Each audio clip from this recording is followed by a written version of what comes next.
I just talked about the box office and the final box office for Kraven the Hunter, and it was like, yeah, okay, it's looking bad, but not really terrible, right? Wrong, it's looking much worse now, as the numbers have once again been revised, and now the high end is lower than the lowest end ever.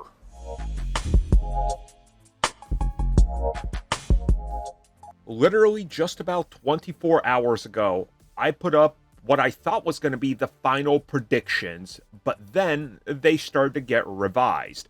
The first of the revisions came from Deadline, who reported that according to their tracking and analysts, Kraven the Hunter, instead of falling between that 20 to 40-ish million, which was an estimate, and most people figured 25-ish, that the new estimate is $13 to $15 million on its opening weekend.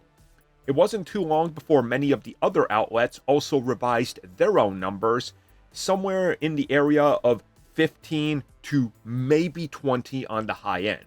Now, if you're keeping up with this, at one point Sony thought this was going to be a 70 or 80 million dollar opening, and then it got revised down to about 40 to 50-ish, and then down to 20 to 35 or 40-ish, and then 20, and now we're in the 15 range.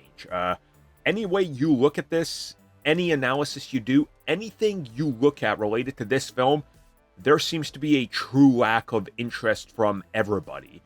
Even many of the Sony defenders that were for years saying, it's good that we have films that remind you of the 2000s where you don't take cinema too seriously and you can just make errors in films and things don't have to make sense. Even those people are not falling for it again. I think they've even realized that their grift doesn't work anymore and nobody believes it. So, hey, people are waking up and looking at this type of number. Let's say hypothetically, I'm going to give them the benefit of a doubt, even though I shouldn't. Actually, no, I won't. Let's say they open up with 15 million opening weekend, United States. Second weekend, you're making 6 million, maybe 7. If that's the case, by your third weekend, you should theoretically be out of theaters. And we already saw that some theaters preemptively saw what was happening as 1,000 theaters dropped the film ahead of release. This, I don't know if this is going to sort of spell out anything for Hollywood, especially Sony.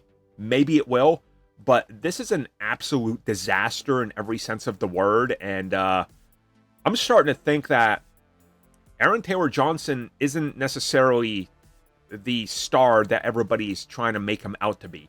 He's kind of like the new Sam Worthington or Jai Courtney, although he's way better than them. I just don't think people are buying into him, and I think that's a problem.